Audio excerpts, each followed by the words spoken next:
सभी प्रेमियों को हरिओम, राम राम। गुरु जी ने क्या कहा है? करेंगे मरेंगे। सब लोगों ने क्या बोला? करेंगे। क्यों? क्योंकि जब आप किसी भी कार्य को ठान लेते हो हम करेंगे, तो वो कार्य बड़ा सरल हो जाता है। और जब आप खुद ही दुविधा में हो, करें न करें, सफलता मिलेगी नहीं मिलेगी, तो आप उस कार्य को पूर्ण लगन से नहीं करते। नेपोलियन ने कभी कोई युद्ध हारा नहीं। क्यों नहीं हारा? क्योंकि उसके सैनिकों को पता था कि पीछे लौटने का कोई चांस नहीं है। पीछे लौटने का कोई चांस नहीं। क्यों? क्योंकि नेपोलियन जिस सड़क से, जिस तरफ से आता था, उसके लौटने के रास्ते सारे वो तोड़ देता था। पुल से क्रॉस किया, पुल तोड़ दिया, नदी नदी, तो उसने सारी चीज़ों को वो ब्लॉक कर देता था, तो अब लौटने को चांस नहीं था। तो नेपोलियन की सेना के लोगों को पता था कि हमको आगे सामने मेरा जो दुश्मन है उसको मार के हमको आगे बढ़ना है, कोई दूसरा ऑप्शन नहीं है।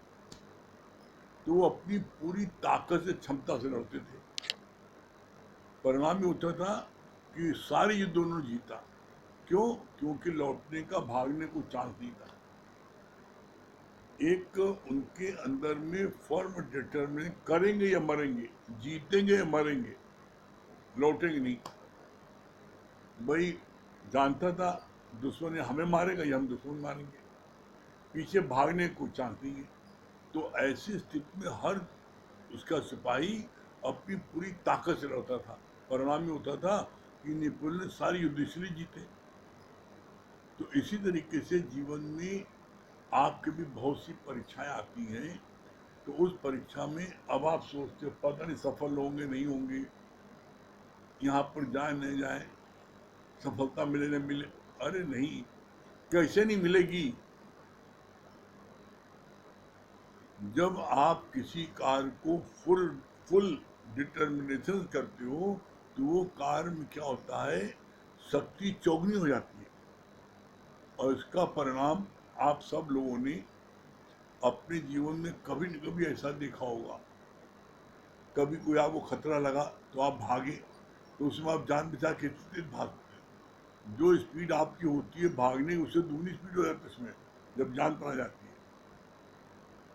जो चीज़ कूदने की होती है उससे दुगना आदमी कूद जाता है। क्यों? क्योंकि उस समय उसके अंदर इतना जोश खरोश भर जाता है कि आदमी वो कर लेता है।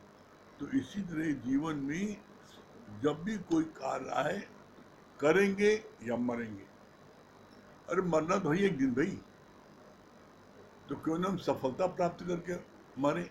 जैसे कितनी अच्छी बात बोली गुरु ने, जब दो लड़के तैरना सीख रहे थे और आधी नदी से ज़्यादा तैर गए, आधी नदी तैर गए, और जब तैर गए तो उसमें दोनों काम बहुत थक गए हैं, अब हम नहीं चल सकते। तो उसने कहा कि भाई देखो तुम थक गए हो, तो तुम्हें लौटने में भी इतने ही लौटोगे, जितनी दूर तुम आ गए हो इतनी दूर लौटने में लगेगा। इससे अच्छा है इतनी दूर तुम आगे बढ़ जाओ, तो नदी पार कर जाओगे। एक ने कहना नहीं माना कि नहीं भैया हम बिल्कुल थक गया, मैं एकदम बिल्कुल नहीं तैर सकते। वो हताश हो गया, तो लौटने लगा तो रास्ते में ही वो डूब गया। क्यों? क्योंकि वो हताश हो चुका था। और दूसरा जिसने कहना माना कि भाई हम आधी पार हो गए, अब आधी लौटेंगे तो 3 मिनट लगेगी, आधी इधर निकल जाए तो हम पार हो जाएंगे, सफलता मिल जाएगी। तो उसने ऐसे ही किया। उसने जब आगे जब देखा थोड़ी दूर किनारे रह गया, तो उसका और जोश आ गया और किनारे पहुंच गया। तो वो विजय भी हो गया, उसको विजय श्री मिली, सफलता मिली, और दूसरा वाला जो डूब भी गया और सफल हो गया। तो जीवन में कभी कितनी कोई बात हो जाए, कभी मन से नहीं हारो। मन के हारे हारे, मन के जीते। अगर आप मन से हार गए तो फिर आप कुछ नहीं कर पाओगे, और मन से नहीं हारे तो कितनी विपरीत परिस्थिति है उसके बावजूद भी आपको सफलता मिलेगी। ठीक है, चलिए हम लोगों का भगवत गीता चल रहा है। भगवत गीता का हम लोगों का 18वां अध्याय चल रहा है। 18वें अध्याय का हम लोगों का कल तक हुआ था। हमारे 42 से 44 श्लोक हुआ था। लास्ट में क्या पढ़ा गया था कल?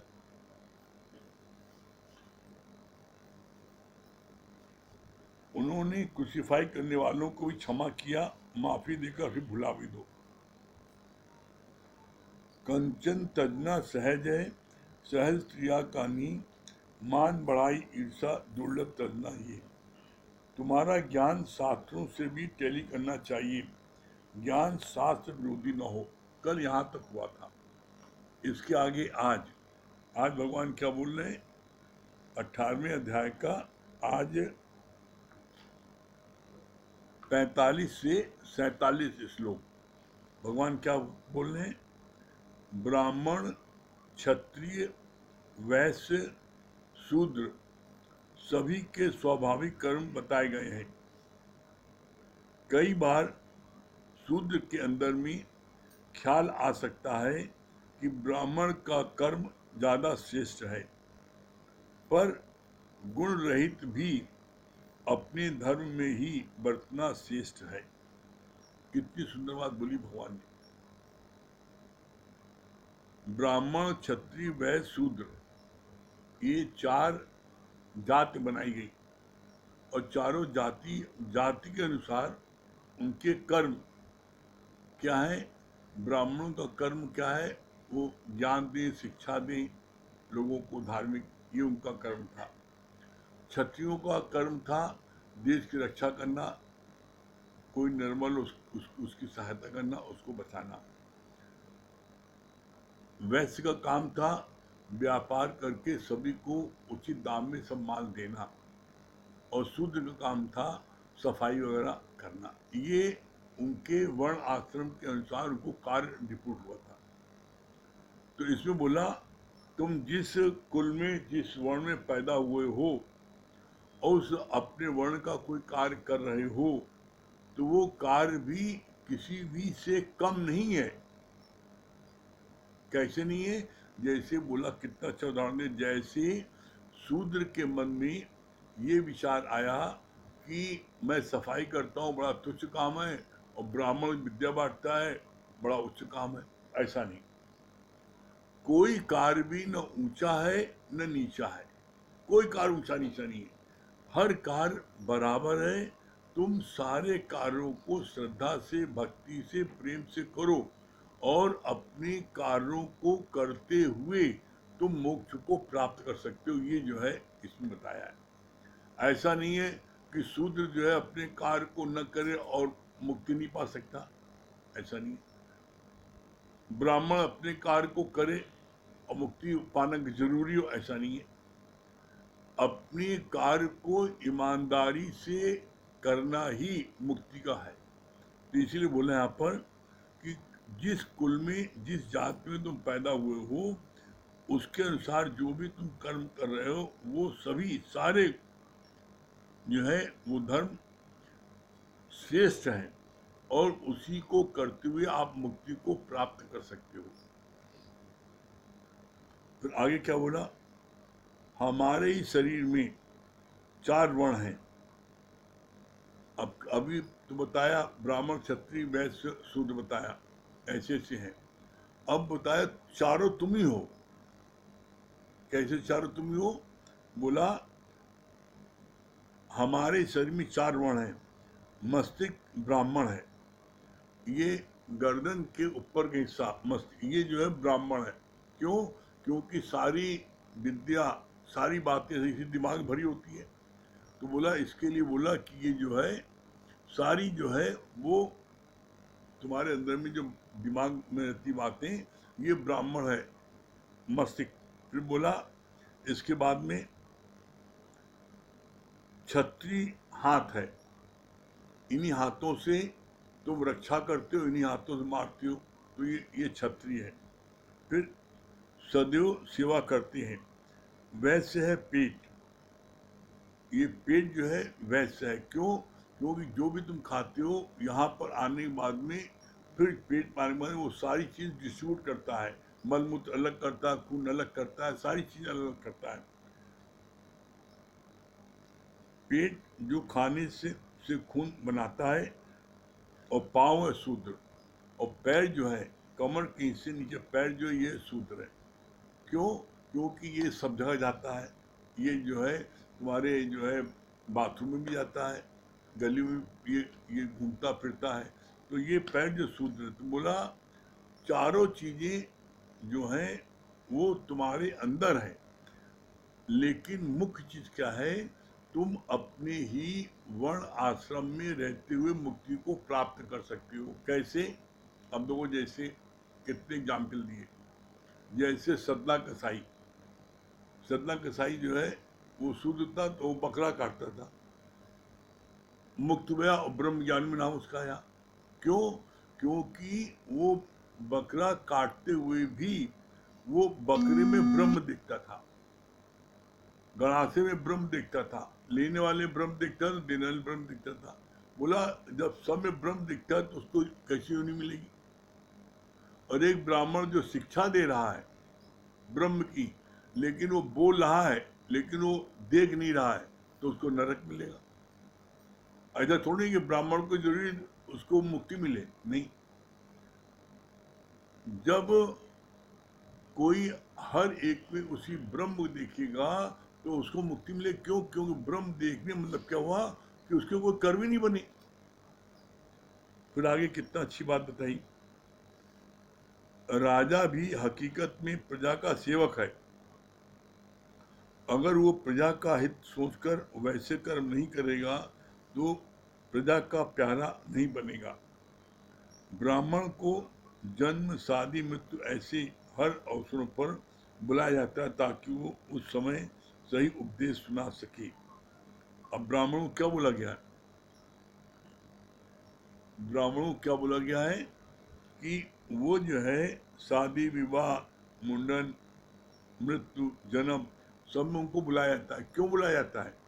क्यों? क्योंकि वो जो है वो जो है शिक्षा देंगे। तो इस कारण से ब्राह्मण को शिक्षा देने का जिम्मेदारी दी गई है। अब क्षत्रिय जो है देश की रक्षा के लिए, आपके देखो आर्मी में सबसे अधिक बहादुर राजपूत रेजिमेंट मानी जाती है, बड़े बहादुर होते हैं। तो बोला कि जो देश की आन बान शान, वो जब वो बॉर्डर पर पहरा देते हैं तभी तो हम सुख से घर पर रहते हैं। फिर आगे क्या बोला,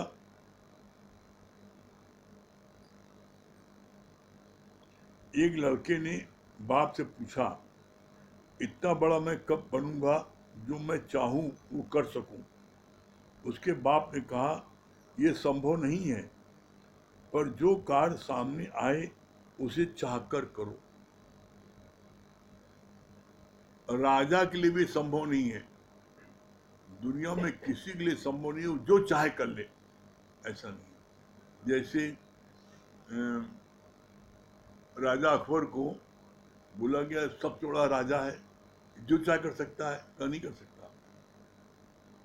कहा तुम एक बच्चे तक की बात नहीं मान पाओगे, तुम क्या बात करते हो? राजा हो, अपने घर के हो, नहीं कर। परमात्मा के ऊपर कोई नहीं है ना कि हम नहीं मानते। अच्छा ठीक है। बीरबल ने सिखा दिया बच्चे को, बेटा बाबा से कहो कि जो इसमें लोटे में ये हाथी डालें, और कहे जिद्दी आ गया, लोटे में हाथी डालो, और लोटे का मुंह इतना बड़ा और हाथी इतना कैसे जलाएगा? कि करो ना राजा, तो करो इसके अंदर। कि एक बच्चे की बात नहीं कर पाए ना। अरे एक बच्चे तुमसे कह रहा हाथी इसमें डालो, नहीं डाल पा रहे हो, तो बोला परमात्मा जो है इसीलिए उसके लिए कहते उसके आगे किसी की नहीं चलती। तो बोला जो भी कार्य तुम करो वो चाह कर करो, दिलचस्पी से करो, लगन से करो, रुचि से करो, इंटरेस्ट से करो।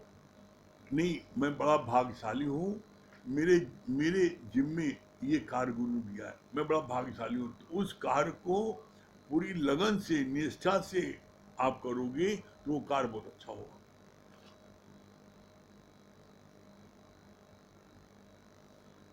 औरत जितने प्रेम से पति की सेवा करती है उतने प्रेम से वो सास की, देवर की, जेठ की नहीं करेगी। क्यों? क्यों नहीं करेगी? पहला ही अ, बात गलत हो गई। औरत जितने प्रेम से अपने पति की, अगर पति देखेगी, सास देखेगी, ससुर देखेगी, तो उसी के अनुसार सेवा करेगी। और जब सब में भगवान देखेगी, इसलिए कहा गया है समभाव समदृष्टि। समभाव समदृष्टि, अगर उसका ये भाव होता पत्नी का, ये पति नहीं भगवान है, इसके पिता जो है वो ससुर नहीं भगवान है, सास जो है वो जो है सास नहीं भगवान है, तो क्या फिर उसके अंदर कोई भेद होता? नहीं होता। तो इसके लिए बोला कि कुछ भी हो जाए, तुम हर हालत में भगवान देखने की कोशिश करो। और जब भगवान देखने की कोशिश करोगे तो फिर तुम्हारे से कोई कर्म नहीं बनेंगे।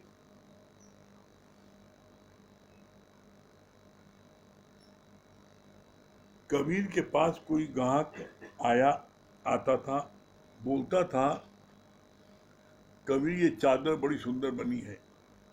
कबीर बोलता था, तुम ही पहन लो, तू ही मेरा भगवान है। जिसका व्यवहार सिद्ध नहीं है उसका परमार्थ सिद्ध नहीं हो सकता। कबीर की दृष्टि क्या थी?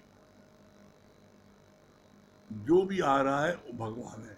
तो बोला नहीं, किसी ने कहा बहुत सुंदर, बड़ी बड़ी सुंदर चादर है, तो कहा भगवान आप ही पहन लीजिए, आप मेरे भगवान है। कोई भी कहा कबीर सूत भी भगवान है, चादर ही भगवान है, लेने वाला ही भगवान है, देने वाला ही भगवान है। जब आप हर एक में भगवान की दृष्टि रखोगे तो फिर क्या फिर आप उसको ठगोगे? नहीं ठगोगे। कोई बेईमानी करोगे? नहीं करोगे। तो इसलिए बोला कि कुछ भी हो जाए आप इसकी प्रैक्टिस करो, हर में भगवान देखने की। फिर क्या बोला? जो भी कार्य तुम करते हो उसमें परमात्मा का भाव रखकर करो, हर कर्म ईश्वर अर्पण करते चलो। जहाँ तक जाति दृष्टि है, जहाँ तक पहली सृष्टि है, सर्वमम रूप है। कितनी प्यारी बात बोली है। सब में भगवान का भाव रखो। और इसका प्रत्यक्ष प्रमाण क्या है आप देख लो। सब लोगों ने किया अपने अपने घर में। जब आप अपने घर में किसी की बर्थडे होती है तो घर में आप कढ़ैया में हलवा बनाते हो, खीर बनाते हो बर्थडे के दिन, और आपका भाव क्या रहता है उस समय कि बर्थडे है, भगवान को भोग लगाना है, भगवान को भोग लगाना है, तो आप हलवा बनाते हो भजन गाते हुए, भगवान का भाव रखते हुए। और वो हलवा जब आप बांटते हो आपके बच्चे की बर्थडे में, तो वो हलवा कितना अमृत ऐसा लगता है। अरे पंजीरी और चीनी अकेले मिला बनती, वो कितनी अच्छी लगती है। और आप बिना उसके आप मिला के खाओगे, देखो अच्छी नहीं लगेगी। जब पूजा होती है और पूजा में आप जो है हलवे की कढ़ैया आप भगवान सामने रख देते हो और उसके बाद बांटते हो, भगवान का हिस्सा निकाल देते हो, और उसके बाद जब खाते हो मार उंगली चाटते हो, क्या बढ़िया बना है। वो ऐसा लो तो तुम रोज बनाए खाओ, उसका आधा अच्छा नहीं, हमें पता नहीं किसे बना है, गांठ गांठ आ गई है, मजा नहीं आ रहा है। और आप ये बात कभी आजमा के देख लेना, किसी भी कार्य पूजा पाठ में आपने भगवान का भाव रख करके हड़िया कढ़िया में बनाया और उसके बाद में आपने वहां रख दिया भगवान के सामने, और भगवान का हिस्सा निकाल दिया, और उसके बाद आपने खाया बांट के, तब देखो क्या स्वाद आता है। आप देखो क्या स्वाद आता है उसमें, आपको इतना बढ़िया स्वाद लगेगा कि आप सोचोगे अरे इससे बढ़िया कोई अमृत है ये। फिर बोला आगे,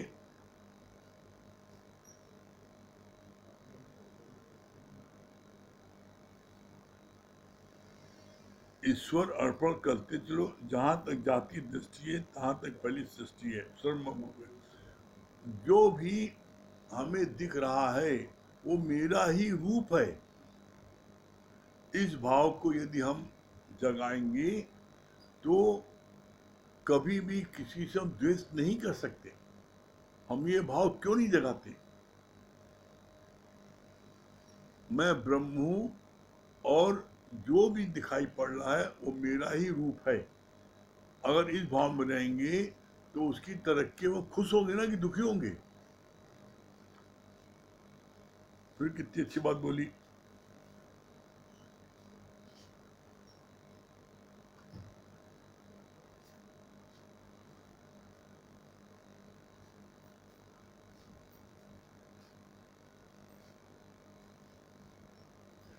चाहे तुम गृहस्थी हो या शूद्र, पर अपने कर्म द्वारा ईश्वर को पूज सकते हो। ऑफिस में लंच टाइम आधा घंटा होता है, पर कई व्यक्ति बीच में 2 घंटे चक्कर लगाकर आएंगे।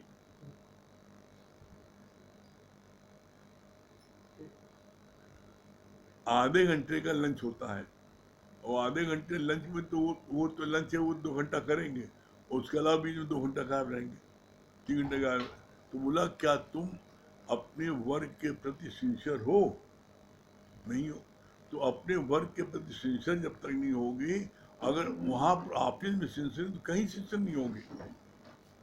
फिर बोला हर बात में सहन शक्ति धारण करो, कभी भी उतावलेपन में जवाब न दो। कितनी प्यारी बात है। हर बात में सहन शक्ति धारण करो। कोई बात भी जीवन में हो जाए, कैसी कोई बात हो जाए, तो उसको कम से कम 2 बार सोचो कि जो इसने बात कही है ये इसका जवाब देना क्या जो अभी जरूरी है। सहन शक्ति, धीरज से उसकी बात को सुनो और उसके बाद में उसको मनन करो, और 24 घंटे बाद आप उसके जो है उसका रिएक्शन एक्ट करोगे तो कभी आपसे गलती नहीं होगी। गलती कभी होगी जब जब आप ताव में आ जाते हो, क्रोध में आ जाते हो और उसी से आप जवाब दे देते हो। कोई बात उसने कही, उसने उस पर आपने चिंतन नहीं किया, विचार नहीं किया, मनन नहीं किया कि इसमें जो बात कही इसमें कितनी बात मेरे लिए सही कहा है। जब आप चिंतन करोगे तो आपको अपनी उस कमी को महसूस होगा और उसके बाद आप जवाब दोगे तो वो परफेक्ट जवाब होगा। क्रोध में क्या होता है, ये माइंड जो है सुन्न हो जाता है।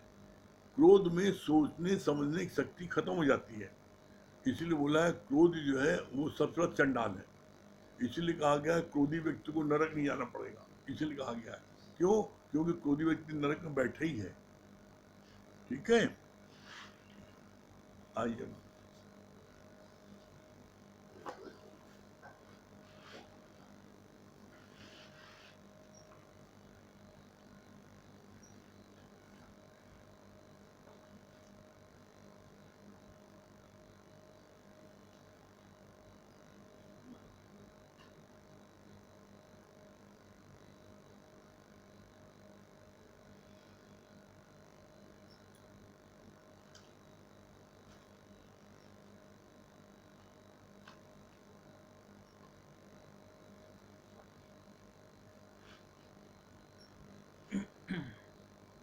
सभी को हो रही हूँ। देखिए आज एक बड़ी अच्छी बात पढ़ रहे थे। भगवान बता रहे थे कि always be normal, natural and original. तो मन में ये भाव आया कि देखिए कि आपको कौन सी चीज़ पसंद आती है, जो ओरिजिनल होती है वो पसंद आती है कि जो आर्टिफिशियल होती है वो पसंद आती है। कहा कैसे? कहा देखो, जो तुम्हारे दांत होते हैं तो क्या वो आर्टिफिशियल अच्छे लगते हैं कि ओरिजिनल अच्छे लगते हैं? फिर कहा कि देखो, जो तुम्हारे बाल होते हैं वो आर्टिफिशियल अच्छे लगते हैं कि ओरिजिनल अच्छे लगते हैं? ओरिजिनल अच्छे लगते हैं। कहा सोना आर्टिफिशियल अच्छा लगता है कि ओरिजिनल अच्छी लगती है? ओरिजिनल अच्छा लगता है। फिर भगवान ने बोला, कहा देखो मौसम है, सुबह तुम्हें प्राकृतिक आनंद मिलता है, प्राकृतिक हवा मिलती है, तो वो ओरिजिनल हवा अच्छी लगती है कि तुम्हें आर्टिफिशियल जो एसी की हवा वो अच्छी लगती है? तो ओरिजिनल अच्छी लगती है। कहा धूप, ठंड के दिनों में देखो जो ओरिजिनल धूप होती है, तो वो ओरिजिनल धूप तुमको इफेक्टिव होती है कि तुम अपने घर में हीटर जला लेते हो, उससे गर्माहट पैदा करते हो, वो तुम्हें अच्छी लगती है, ओरिजिनल अच्छी लगती है। फिर दूसरी बात बोला भगवान ने, कहा कि देखो फूल तुमको कौन सा अच्छा लगता है, आर्टिफिशियल कि ओरिजिनल? महक कौन सा फूल देता है? ओरिजिनल देता है। फिर देखो कि आदमी कौन सा अच्छा लगता है, आर्टिफिशियल कि ओरिजिनल? ओरिजिनल अच्छा लगता है। और फिर उससे बड़ी बात सोचो क्या है कि कीमत किसकी सबसे ज्यादा होती है, आर्टिफिशियल कि ओरिजिनल? ओरिजिनल की। तो अब ये सोचो कि अगर भगवान को किसी के घट में विद्यमान होना है तो वो किसके घट में विद्यमान होगा, आर्टिफिशियल के कि ओरिजिनल के? अब सोच लो ओरिजिनल होने के कितने फायदे हैं। अब इसके बाद भी अगर तुम आर्टिफिशियल रहो तो उसमें भगवान भी क्या कर सकते हैं। और दूसरी बात, परीक्षा देने से कौन घबराता है, आर्टिफिशियल कि ओरिजिनल? आर्टिफिशियली तो घबराता है कि हमारे बारे में पता ना चल जाए। नकली जेवर हो, देखो उसका चेक किया जाता है ना, भैया क्या कैरेट का सोना है, चेक करेंगे, तो वो घबराता है कि पता चल जाएगा। ओरिजिनल घबराता है क्या? और सबसे मजेदार बात क्या है कि ओरिजिनल रहने में सिर्फ स्टार्टिंग में कष्ट है। जैसे गुरुजी बोलते हैं ना कि सत्य के मार्ग पे चलने में कोई ट्रैफिक नहीं है, यहां ट्रैफिक है ही नहीं, और असत्य के मार्ग पे चलने में ट्रैफिक ही ट्रैफिक है। क्यों? क्योंकि वहां पर 99% लोग उसी मार्ग पर चल रहे हैं। और आप देखो कि एक झूठ को सत्य करने के लिए कितने झूठ बोलने पड़ते हैं। छोटी छोटी बात पे झूठ बोलते हैं। किसी का कॉल आ जाए, भैया कहाँ हो, अरे भैया रास्ते में। बेवजह झूठ, बेवजह अपने कर्म बना रहे हैं। अरे भैया अभी निकले हैं, थोड़ा लेट हो गए, स्पष्ट बोल दो क्या जा रहा है। लेकिन नहीं, क्यों? क्योंकि आर्टिफिशियल है। आप देखो हंसी भी कौन सी अच्छी लगती है, आर्टिफिशियल कि ओरिजिनल? हर चीज में आप ओरिजिनल को ही पकड़ते हो। तो अब ये सोचो कि जीवन में वैल्यू किसकी होगी, आर्टिफिशियल की कि ओरिजिनल? और हम सब लोग जीवन में उस ओरिजिनलिटी से दूर जाते चले जा रहे हैं। और उन सबसे बड़ी बात क्या है, ये देखो अपने अंदर कि तुम्हारा स्वरूप क्या है, तुम्हारा ओरिजिनल स्वरूप क्या है। तुम्हारा ओरिजिनल स्वरूप है आत्मा का, और ये क्या है, ये तो आर्टिफिशियल है ना। तो तुम जब अपने ओरिजिनल स्वरूप में आ जाते हो तो देखो कि तुम सब कुछ पा जाते हो। तो तुम्हारा ओरिजिनल स्वरूप क्या कभी मिट सकता है? कभी नहीं मिट सकता। तो भगवान ने बोला, कहा इसीलिए देखो सत्य के मार्ग पे चढ़ने के लिए शुरुआत में एक बार कठिनाई है, लेकिन अगर तुम 100 मीटर चल पड़े फिर कोई कठिनाई नहीं। और इसी तरह सत्य बोलने के लिए शुरू में ताकत लगानी पड़ती है, लेकिन एक बार आपने सत्य बोलना शुरू कर दिया तो आप देखिए कि 1000 प्रॉब्लम से आप बच जाते हैं। क्यों? क्योंकि आपको कोई आर्टिफिशियल चीज रखने की आवश्यकता है ही नहीं। फिर भगवान उस पर बड़ा अच्छा बता रहे थे एक राजा के बारे में। कहा कि देखो एक राजा होता है और उसका एक गुलाम होता है, और वो गुलाम जो है बचपन से राजा की सेवा करता रहता है और राजा के प्रति बहुत ही परायण रहता है, राजा से बहुत मोहब्बत बहुत प्रेम करता है और उसकी कभी भी आज्ञा की अवहेलना नहीं करता है। राजा भी उससे बड़ा प्रभावित रहता है। समय बीतता जाता है, कुछ समय के बाद वो राजा उससे प्रसन्न होकर उसको अपने राज्य का प्राइम मिनिस्टर बना देता है।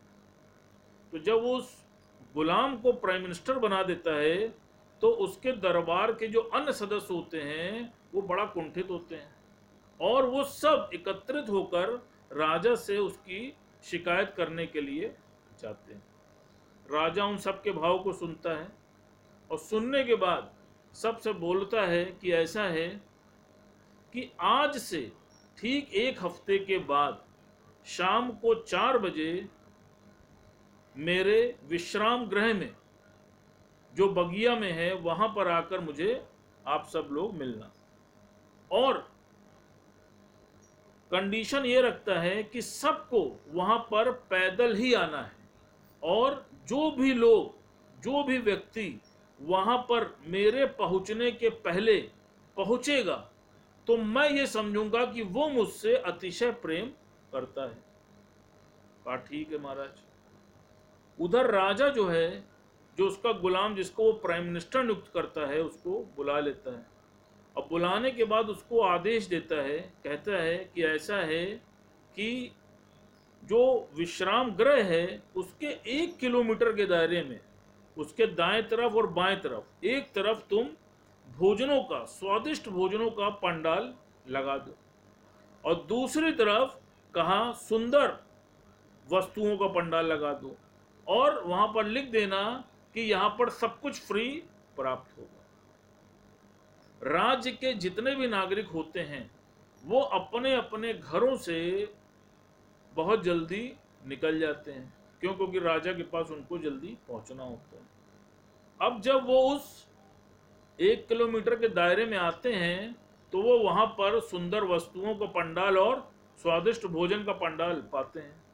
तो उनके मन में आता है कि अभी तो बहुत समय बाकी है, तो क्यों ना हम लोग इसका भी आनंद उठा लें।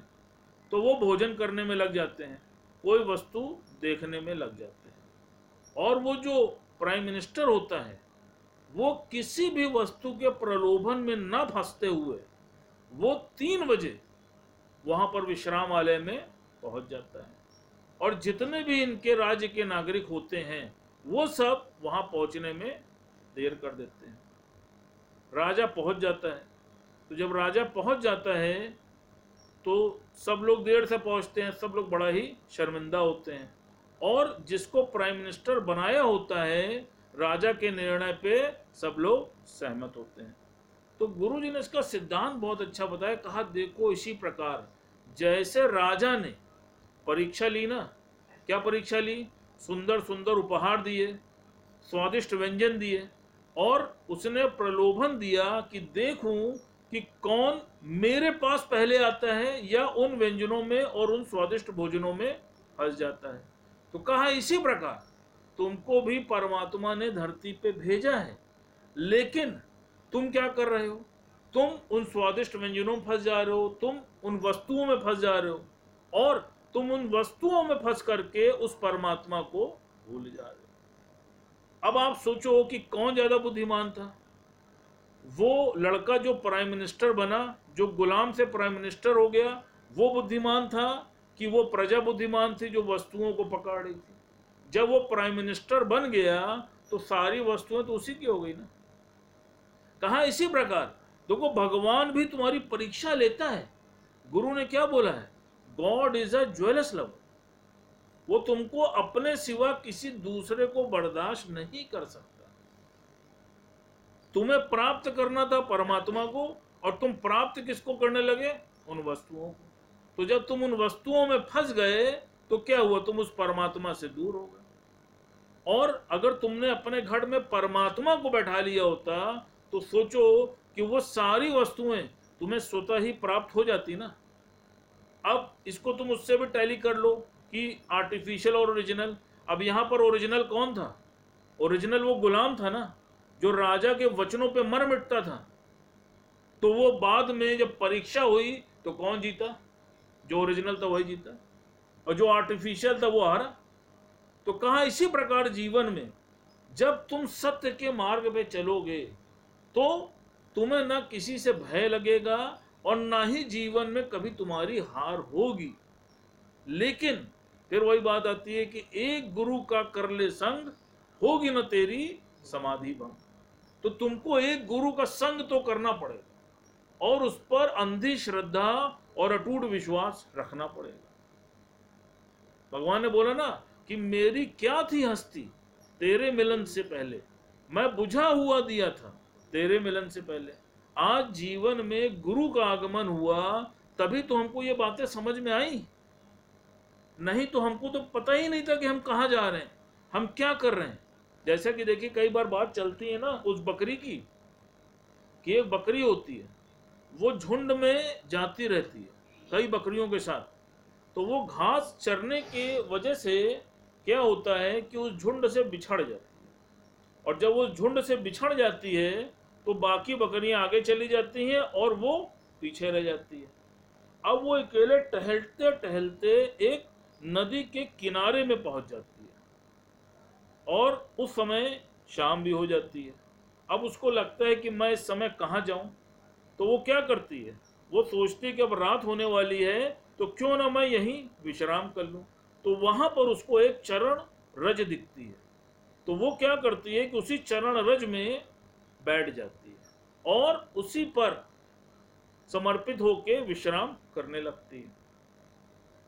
तो जब वो विश्राम करती रहती है तो करीब आधी रात में वहां पर भेड़िया आता है, और जब भेड़िया उस बकरी के पास आता है, उससे बोलता है कि मैं तुम्हें खाऊंगा।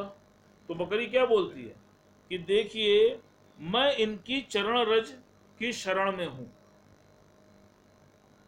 और इन्होंने मुझसे कहा था कि जब कोई भी आएगा तो तुम उसको मेरी चरण रज दिखा देना। तो जब भेड़िया उस चरण रज को देखता है तो देखता है कि वो चरण रज तो शेर की है, तो वो समझ जाता है कि अगर मैंने इसको खाया तो शेर मुझको मार डालेगा। वो वापस चला जाता है। थोड़ी देर के बाद फिर भालू आता है, फिर भालू से भी वो यही बात कहती है कि मैं इनकी शरण में हूं, और अगर आप मुझे खाते हो तो आपको इनका सामना करना पड़ेगा। वो भी देखता है कि शेर की चरण रज है, वो भी डर के मारे चला जाता है।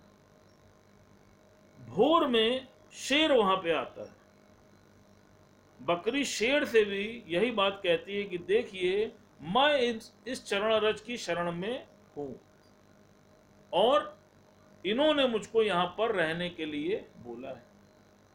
अब शेर अपनी चरण रज देखता है तो वो तो पहचान जाता है, तो उसके मन में भाव आता है कि ये मेरी शरण में है, तो मैं अब इसको कैसे खाऊं। तो फिर वो सोचता है कि चलो अब ये मेरी शरण आ ही गई है तो चलो इस पर कृपा कर देता हूं। तो वो उस बकरी से कहता है कि देखो तुम यहाँ पर आराम से रहो और तुमको कोई तकलीफ यहाँ पर नहीं होगी, और वो शेर चला जाता है। अगले दिन वहां पर हाथी नीर का पानी पीने के लिए आता है, तो वो शेर जो है उस हाथी से बोलता है कि देखो ये मेरी शरण में है, मेरी शरणागत है, तुम ऐसा करना आज से इसको अपनी पीठ पर बैठाकर इस जंगल की वादियों में घुमाना और इसको खूब पत्तियां और फल खिलाना। अब वो बकरी बड़ा प्रसन्न, तो क्या करता है वो हाथी, उसको अपनी पीठ पर बैठाकर पूरे जंगल की सैर कराता है और उसको मीठे मीठे फल और पत्तियां खिलाता है। तो भगवान ने भी इसका सिद्धांत बताया, कहा इसी प्रकार देखो जब तुम गुरु की शरण में आ जाते हो, गुरु की चरण रज ले लेते हो, तो तुम कहीं पर भी जाते हो तो क्या कहलाते हो, गुरु के बच्चे कहलाते हो, सबके प्यारे हो जाते हो, सबके प्रिय हो जाते हो।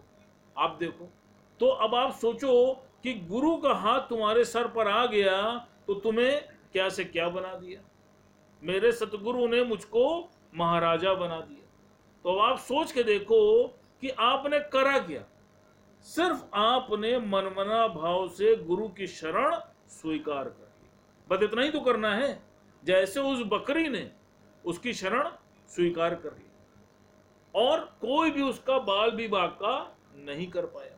कहा इसी प्रकार जब जीवन में तुम गुरु की शरण में आ जाते हो और अपने हर कार्य में अपने गुरु को आगे रख करके चलते हो, तो देखो तुम क्या से क्या हो जाते हो, और सोचो तुम उस परम प्रिय परमात्मा के भी प्रिय हो जाते हो, और फिर तुम्हारे ही घट में बैठकर परमात्मा अपने इस कार्य को लेने लगता है।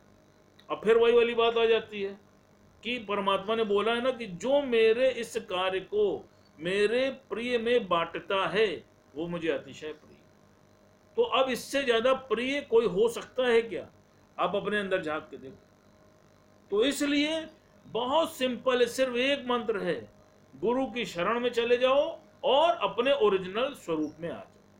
जो इतना सा पुरुषार्थ कर लेगा वो जीवन में आनंद ही आनंद प्राप्त कर लेगा, और बाकी फिर अपनी मर्जी। हरिओम। हाँ सुनैना जी।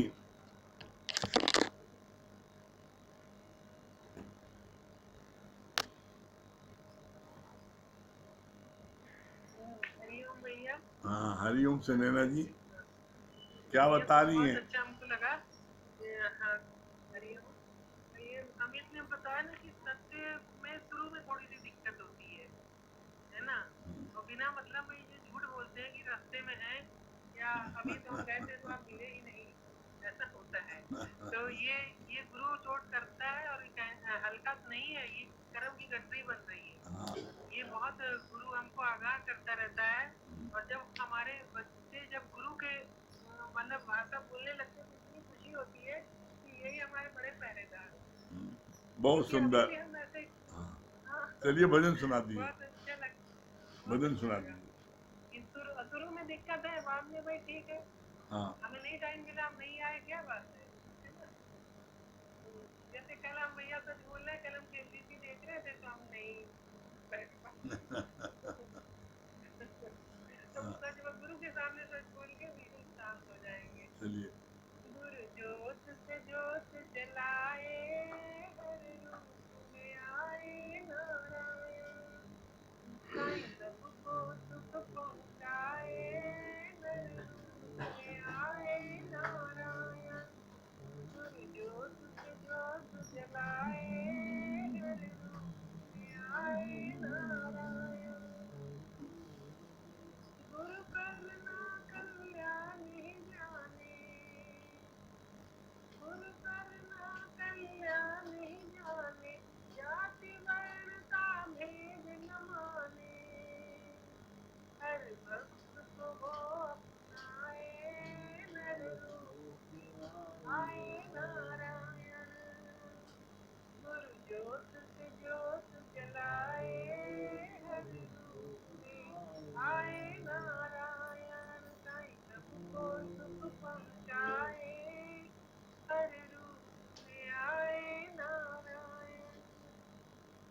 मिटे अविद्या गुरु वचनों से, मिटे अविद्या गुरु वचनों से, आनंद अनुभव हो दर्शन से। हर घट में कलश जगाए, नर रूप में आए नारायण। हर घट में कलश जगाए, हर रूप में आए नारायण। ज्योत से ज्योत जलाए, हर रूप में आए नारायण। योग क्षेम का भार उठाए, योग क्षेम का भार उठाए, अपना सुख और चैन लुटाए। गुरु अपना सुख और चैन लुटाए, हर जीव को बंधु बनाए, हर रूप में आए नारायण। साईं सबको सुख पहुँचाए, नर रूप में आए नारायण। जो चाहोगे होने लगेगा, जो चाहोगे होने लगेगा, ध्यान सत्संग में लगने लगेगा, ध्यान सत्संग में लगने लगेगा। मेरे गुरु को जो अपनाए, मेरे रूप में आए नारायण। मेरे गुरु को जो अपनाए, मेरे रूप में आए नारायण। साईं सबको सुख पहुँचाए, मेरे रूप में आए नारायण।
बड़ी सुंदर। हाँ दुर्गेश भैया दिल्ली।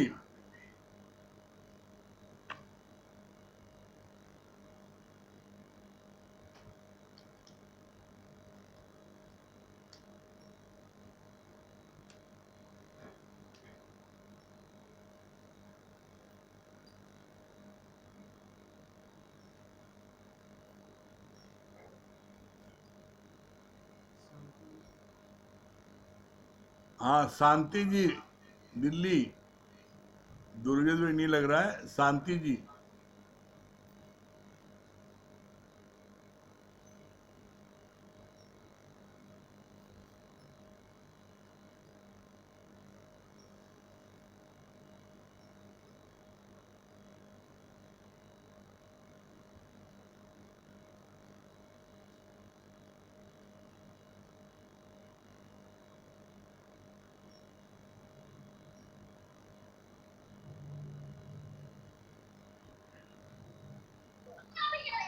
हरिओम गुरुजी।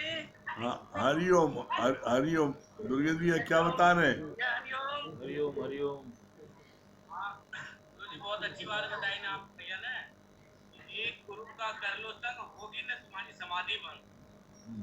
एक गुरु को आप संग कर लो, उसको ठान लो, तो आपका कोई भी कार्य किसी भी क्षेत्र में आप नीचे नहीं जा सकते, आपकी उन्नति प्रगति ही होगी। लेकिन बहुत आपके अंदर विश्वास हो तो ये बात बहुत अच्छी लगी। बहुत सुंदर। हाँ छोटे दुर्गेश भैया क्या बोल रहे हैं? हरिओम गुरुजी। हरिओम क्या बोल रहे हैं भैया? गुरुजी ये बात बहुत अच्छी लगी, एक गुरु का कर ले संग होगी ना तेरी अरे वाह समाधि भंग। वेरी गुड, बहुत बढ़िया। हाँ छोटे दुर्गेश की मम्मी क्या बोल रही हैं? हरिओम गुरुजी।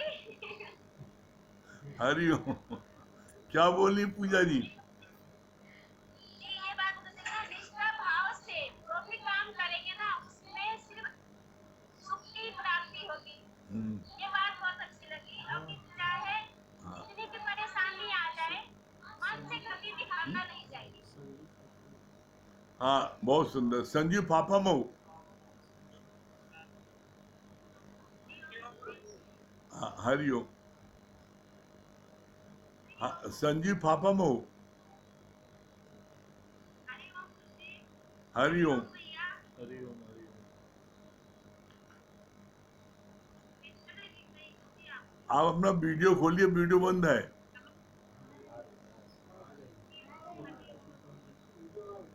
बहुत अच्छा लगा। हाँ क्या बता रही हैं? बहुत अच्छा लगा कि किसी कार्य कोई कार्य छोटा बड़ा नहीं होता है। बस हमें जो भी कार्य परमात्मा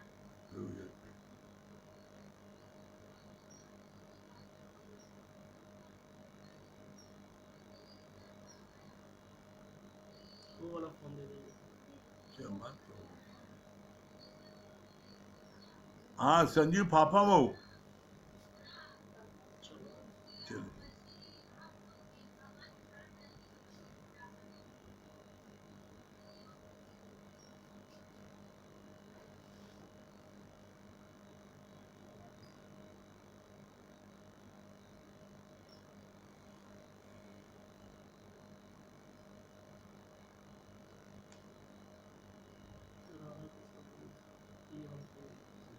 हाँ राधा केसवानी जी।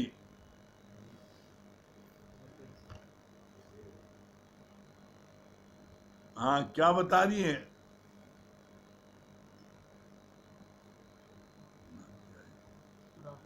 हाँ राधा जी अनम्यूट करिए।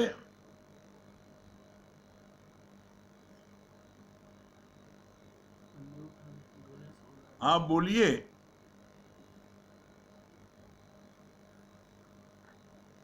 राधा जी बोलिए क्या बता रही हैं? हरिओम गुरुजी। हरिओम। गुरुजी आपकी पिक्चर नहीं आ रही है। हाँ आ रही आ रही है। सबसे पहली पॉइंट ये लगी जो आपने बताया ना जब भगवान की प्रसाद बनाती हैं तो वो कितना टेस्टी होता है। आपकी आवाज बहुत धीमी आ रही है।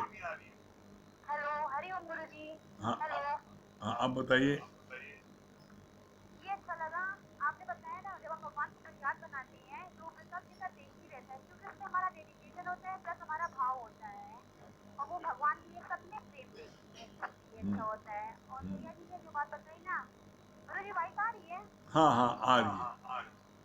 और भैया जी ने बताया ना ओरिजिनल और आर्टिफिशियल में डिफरेंट बताया, तो वो उससे बहुत अच्छा लगा कि अगर हम ओरिजिनल बन के रहेंगे तो वहाँ पे हमें सम्मान भी मिलेगा, प्लस और हम भगवान तक भी पहुँच सकेंगे। है डिफिकल्ट है, बहुत डिफिकल्ट है, इसमें सबसे बोलने में बहुत डिफिकल्ट है, आगे बढ़ने में डिफिकल्ट है, लेकिन हम मार्ग तक पहुँच पाएंगे।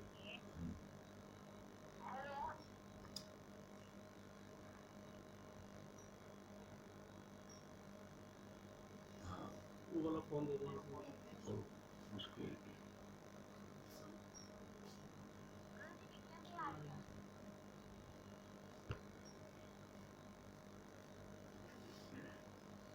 बहुत बढ़िया राजा जी, बहुत अच्छा।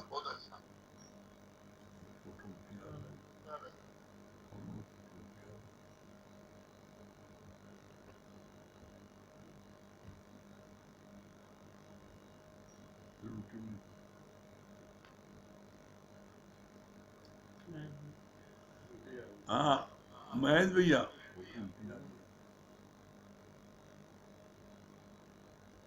हरिओम गुरु जी। हरिओम। हाँ क्या बता रहे हैं महेश भैया? बहुत अच्छा आपने बताया ना गुरु जी, जैसे आपने उदाहरण दिया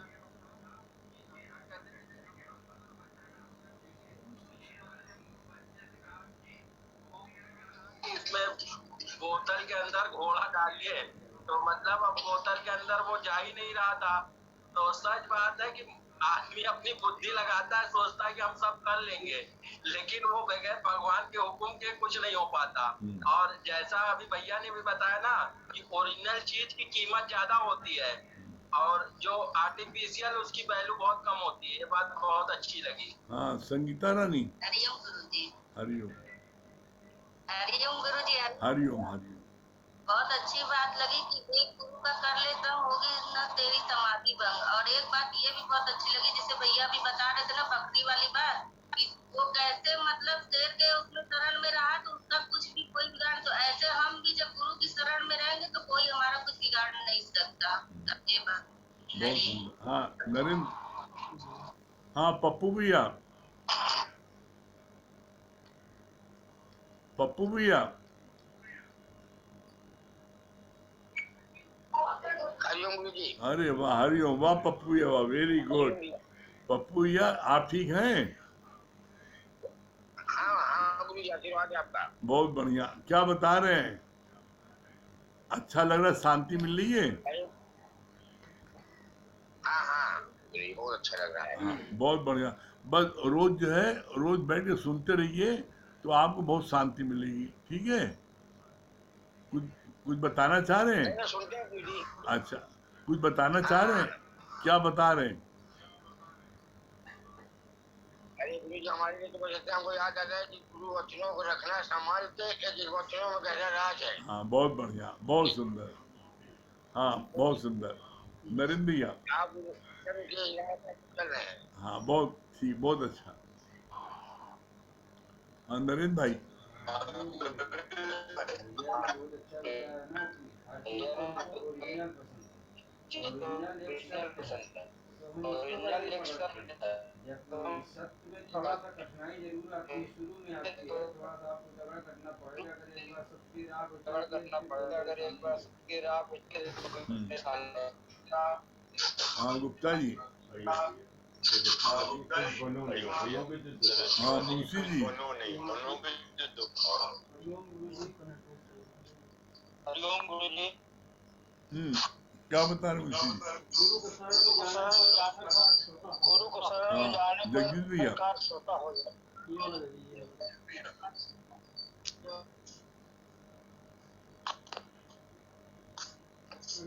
हरिओम है। प्रभु। हरिओम प्रभु।